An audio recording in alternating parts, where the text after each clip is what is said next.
আসসালামু আলাইকুম। আজকে প্রচুর বৃষ্টি হচ্ছে, তাই ভাবলাম কি করা যায়।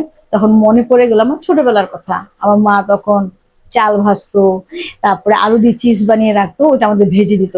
তাই আমি প্রতি বছরই আমি আমার বাচ্চাদের জন্য আলুর চিপস বানিয়ে রাখি।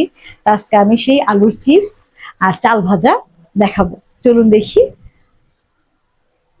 এটা আমি আলুর চিপসটা আমি প্রতি বছর করে রাখি, কারণ আমার বাচ্চাটা খুব পছন্দ করে আর এই চাল ভাজাটা। হ্যাঁ, এটা একটু লবণ দিয়ে সুন্দর করে আমি এটা একটুখানি পানি দিয়ে ভিজিয়ে রেখেছি। আমরা বাঙালি জানি চাল ভাজা কি এবং কি মজা। একটু চা বানিয়ে রেখেছি। এখন আমি তেলটা গরম করে রেখেছি, এখন চিপস গুলি দিব। আমার এই কড়াইটা গরম হয়ে গেছে, এখন আমি অল্প করে চালটা দিয়ে দিব।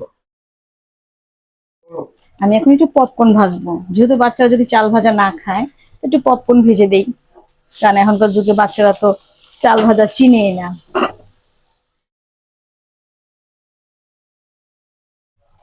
পপকর্ন বাচ্চাদের জন্য, যে তারা চাল ভাজা খাবে কিনা।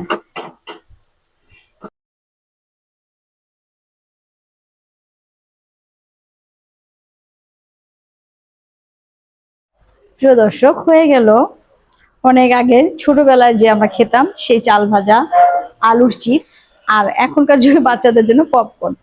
আমি আগে থেকে চা বানিয়ে রেখেছিলাম, যেহেতু ঘরের কর্তা চলে আসছে, তাকে এখন এগিয়ে দিব।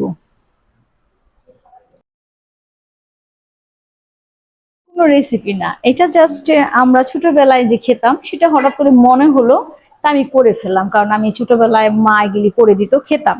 তাই আমি হঠাৎ করে বৃষ্টি হচ্ছে, বসে বসে চিন্তা করলাম যে কি করা যায়। একটু চাল ভাজলাম, একটু হাতে বানানো চিপস, বাচ্চাদের জন্য একটু পপকর্ন, একটু চা বানিয়ে ফেললাম। এটা যদি ভালো লেগে থাকে তাহলে আমাকে একটা লাইক করুন, শেয়ার করবেন।